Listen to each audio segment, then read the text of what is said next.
নমস্কাৰ বন্ধুসকল, আপোনাকে কলা বাঁহ দেখিছেনে? এজোপা হ'ল কলা বাঁহ।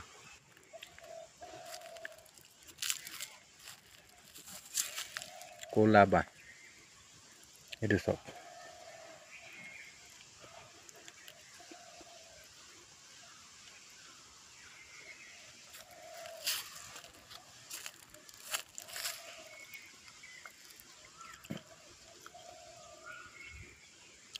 এইটোৱে হ'ল কলা বাঁহ।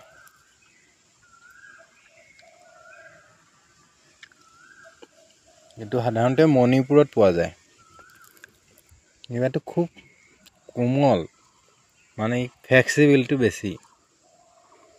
সেইকাৰণে ইয়াক অতি সহজে প্লাষ্টিকৰ নিচিনাকৈ ঘূৰাব পাৰি। ঘূৰাই পেলাই যিকোনো বস্তু বনাব পাৰি। ধৰক টুপি হওক, বেগ হওক, চোলা, আজিকালি চোলাও বনাব পাৰে। যিকোনো বস্তু বনাবৰ কাৰণে ইয়াক ব্যৱহাৰ কৰা দেখা যায়।